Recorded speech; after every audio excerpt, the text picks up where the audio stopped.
Welcome back, everybody, to the Unboxing Judaism Podcast. My name is Rabbi Aryeh Wolbe. And I'm Rabbi Yaakov Nagel. It's so wonderful to be back here, Rabbi Nagel. Freilichen Chanukah, happy Chanukah. Happy Chanukah to you. It really is an awesome holiday, and I'm deeply grateful that I have the opportunity to celebrate such a beautiful, beautiful Chag together with my family and to hopefully and friends and bring light to the world. The topic that we were asked, my dear friends, you can always send us an email at unboxing@torchweb.org for us to address your question in the Unboxing Judaism Podcast. So the question today is, what's wrong with having a Chanukah bush or a Xmas tree, Christmas tree, or celebrating any of the non-Jewish holidays? Me personally, just to share with you, Rabbi Nagel, I love the music of this season. I maybe because they're all written by Jews, but it's just such beautiful music. So I confess to that. But the real question is, and we get this from a lot of people, is like, what's the problem with celebrating Christmas? What's the problem with putting a tree? What's the problem with having multicultural experiences for our family? So, Rabbi, please kick it off. What are your thoughts? And don't forget Kwanzaa, please. That's right. Once you're at it. Right. Let's have a cake and eat it. Our latkes and all religions come together and celebrate all together as one. It's a beautiful thought, a beautiful theory. And I can understand where the motivation goes. It's like, why not have more celebration and be more inclusive and allow others in and celebrate everything? And that's, again, a lot of people, unfortunately, there are people I know that they do this. This is what their life looks like. They're celebrating. They have a combination. There's families that are intermarried, and there's a mixture of influences from all different religions, and they're celebrating everything. And the question is that a good thing? And I'll tell you, my first gut reaction is that, not saying there's definitely worse things, but the problem is identity. And it's very confusing, especially you have young children and they just don't understand. And when we're presenting a combination of different traditions, then in effect, you have no tradition that's yours. So if you don't know who you are and you don't have a clear identity, that itself is a very sad situation. It's not that we're against any other celebration and their tradition. In fact, it's a beautiful thing. But one should be knowledgeable in and know their own traditions that are passed down from their parents, going back all the way to when this holiday came about, our history, and knowing that gives us grounding in our lives. And when you're confused, which is what's going to happen with the kids when they're going to see a mixture, a mishmash of all the different influences, and who am I? What am I? And that is very, very difficult. And when these kids grow up, they won't have a clear identity. And that unclear identity is just they're going to be floundering in life, trying to figure out who they are. And that itself is a very sad thing. Why would you deny a clear tradition for our children? So you're mentioning a couple of things, Rabbi Nagel. You're mentioning, number one is confusion. You don't want to instill confusion into your children. The second is that we should own our own heritage. And I think that I want to just touch on the second one for a second. It's, the whole question of intermarriage really can be thrown into the mix, so why shouldn't I just marry anyone, as long as I've heard this so many times where people say, she's not Jewish, but we're going to raise the kids Jewish. And she's totally on board. She's totally on board. We're going to send them to the Jewish day school. So the obvious question is, how does that really come to fruition for a child to be growing up Jewish when one of the parents are not Jewish? One of the parents doesn't have any appreciation to the heritage, perhaps. Again, I don't know, but perhaps they don't have an appreciation to the heritage of the Jewish people, where they don't have an appreciation for any of our customs or the deep-rooted traditions of the Jewish people. So I think there's another perspective here that I would like to explore, which is, marriage, every marriage has its share of difficulties. And that's because there are two different worlds that are coming together, and relationships are complicated. Relationships are not just especially because the Torah teaches us that marriage is to attain perfection, and your partner in life is that helper opposite you, the counterbalance. And there to challenge you, to elevate you, and to bring you to the highest level possible.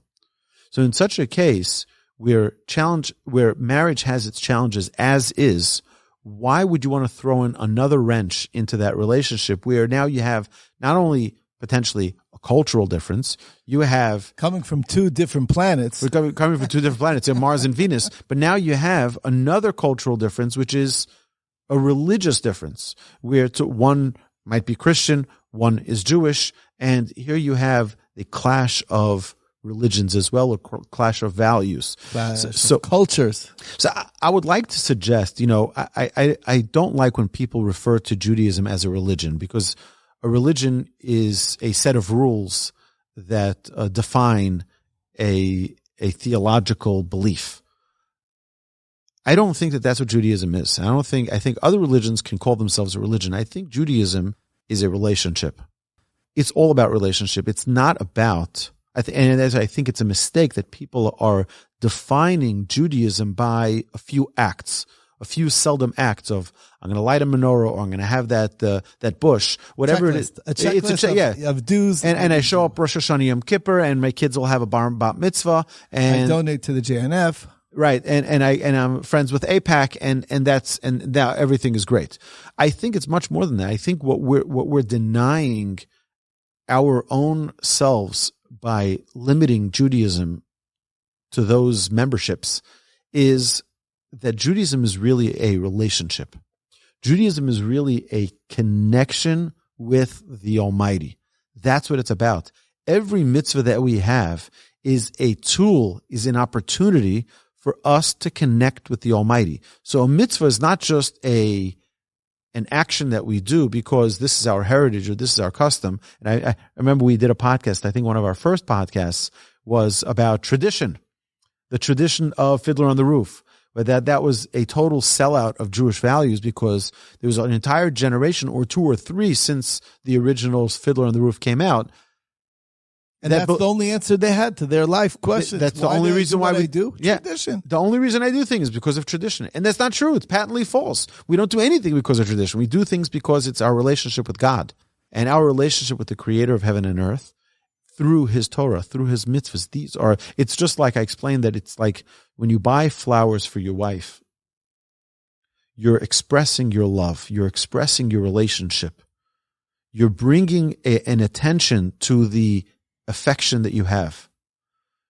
And therefore, because it represents my relationship, I ensure that I buy the nicest flowers for my wife. Not just flowers. I want the nicest flowers. So too, when we do a mitzvah, when we perform a mitzvah, the Torah tells us, Zeh keli vanveu, make the mitzvah as beautiful as you can. Why? Because the mitzvah is a representation of your relationship with God. So do it in the most beautiful way. So when you have a menorah, it shouldn't just be the tinfoil menorah. It should be the nicest menorah. Go buy an expensive menorah, something that represents your relationship with the Almighty. And I think that there's a mistake here in definition, that people are putting their religion, they're putting Judaism as a religion and not as a relationship.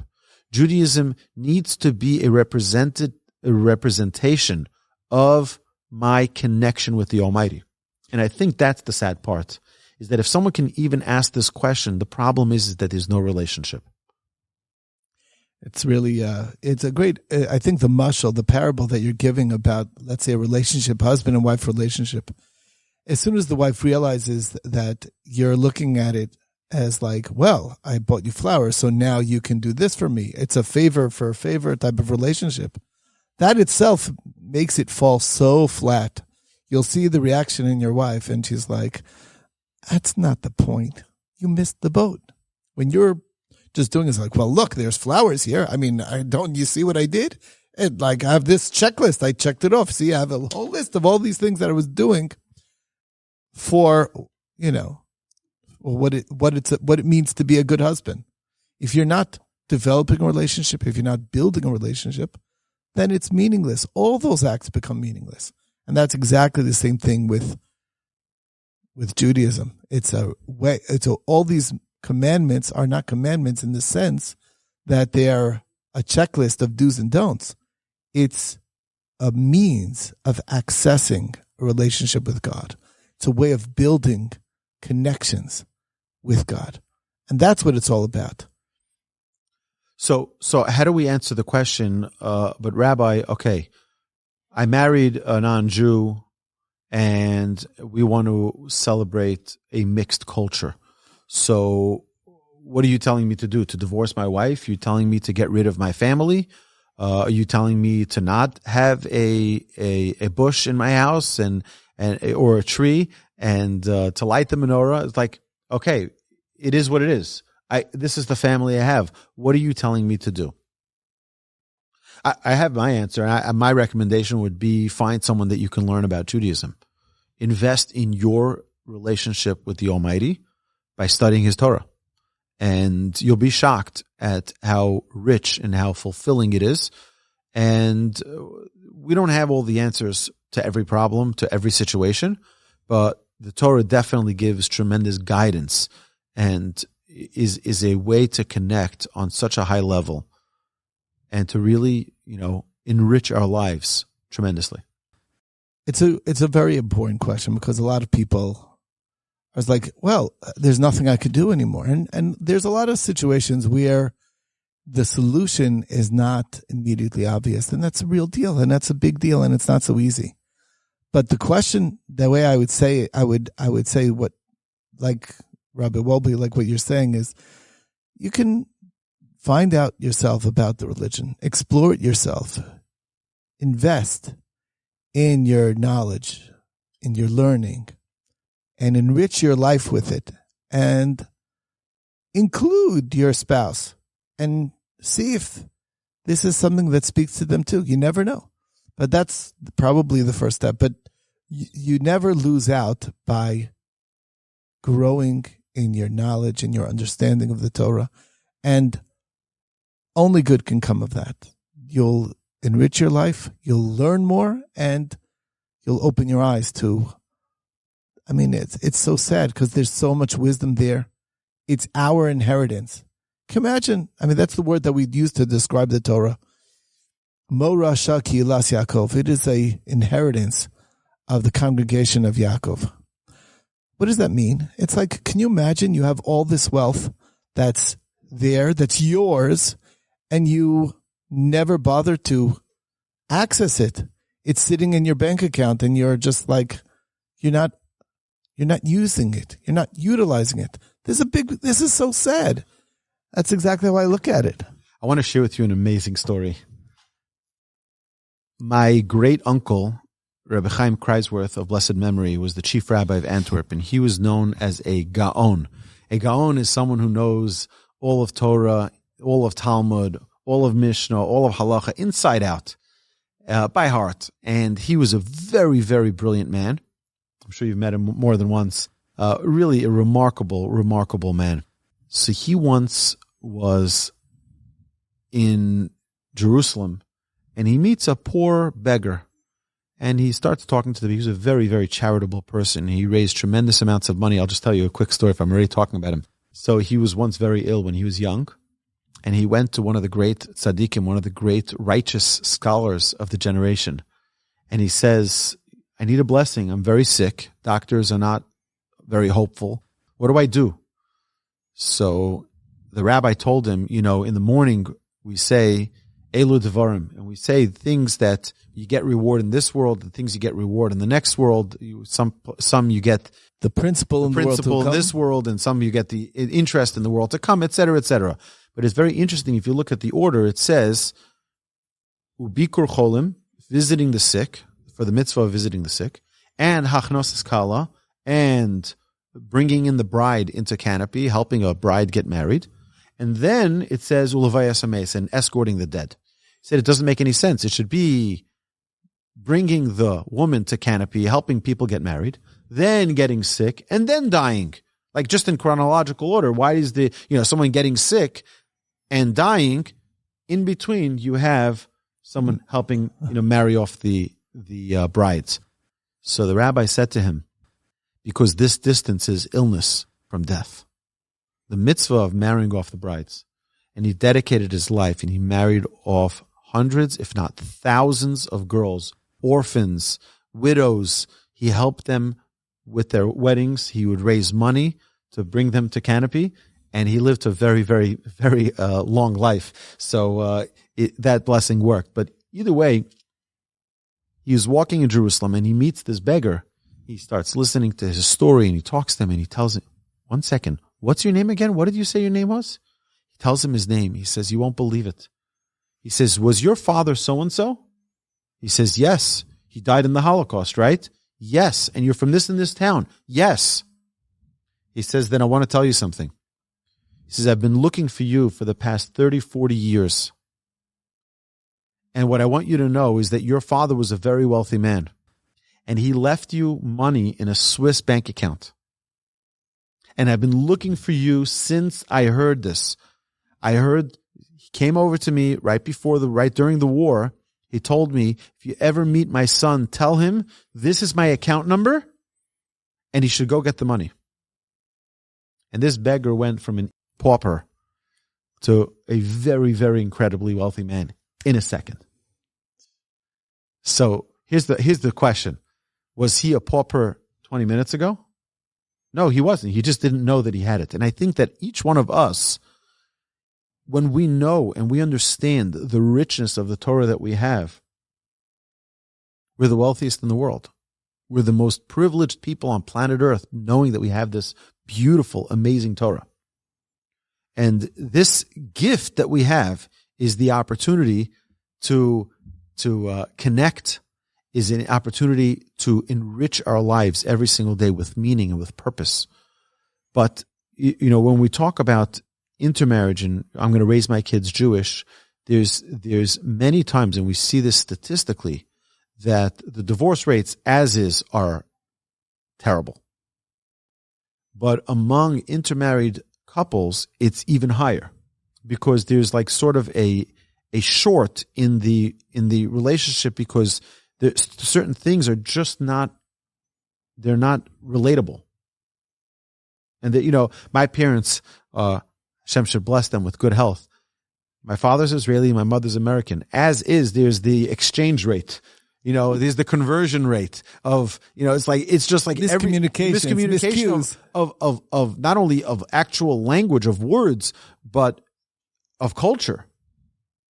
Right? Thank God they have a beautiful, magnificent, flourishing relationship, but they were such a great example.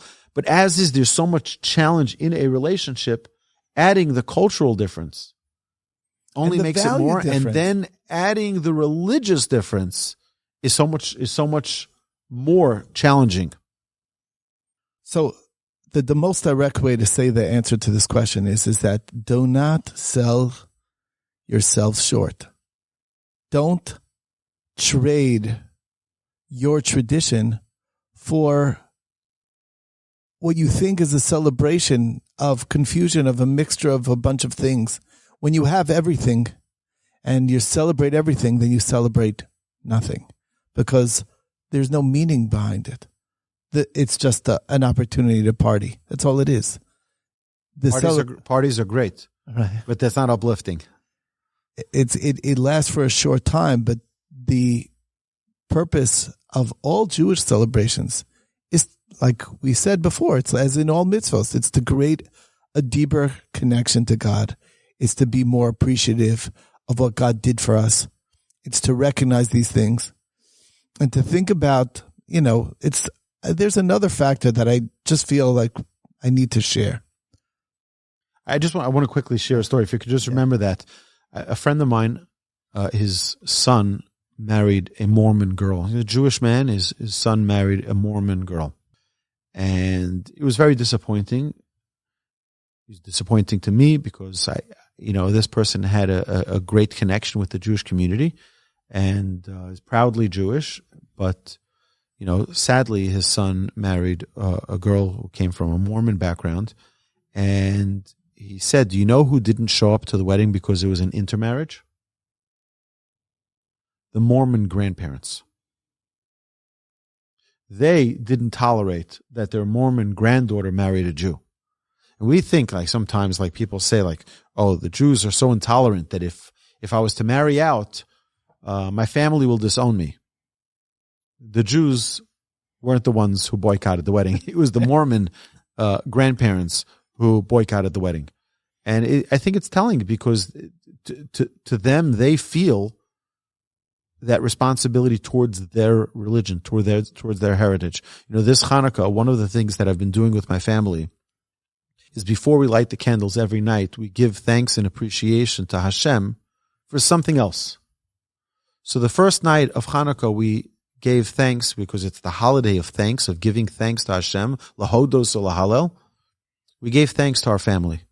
We gave thanks to each and every one of us that we have, my wife and my children, and feeling gratitude and thanking Hashem for the life He's given us. And the second night, we gave special thanks to our parents and to our grandparents and to our ancestors for the commitment that they had to maintain a Jewish religion, to maintain a Jewish connection, to maintain a Jewish affiliation. The struggles that they all went through to fight to maintain their Jewish identity is so unbelievable. So much commitment, so much dedication. And I feel a sense of responsibility. I'm a link in that chain that goes back thousands of years of people struggling. And you look at all of the challenges the Jewish people had, whether it be the Spanish Inquisition, whether it be every single one of the pogroms and the beheadings and the slaughterings and the Holocaust and the gas chambers and you name it. And yet we persevered. For what? So that we can have the opportunity and the privilege to embrace our Judaism. And now we're going to sell it out. We're a link in that chain that's been going for generation and generation, all the way up to the Jewish people standing at the foot of Mount Sinai. And it's a tremendous gratitude that we all felt like, wow, they did so much. I was talking to my grandmother before she passed away. The sacrifice, the devotion that they had, knowing they're laying the groundwork for us. And now we're just like I met a nice girl in the bar, so we're just going to get married because what does that mean? Because why not? Why not? There's a very strong reason. Why not? Here's what I'm saying is that, and this is, people talk about celebrating Xmas. If they would only study a little bit of Jewish history, just a little bit, and they would know that their own grandparents were afraid to walk out that night because they would get beaten up because of said holiday. Just because they're Jewish.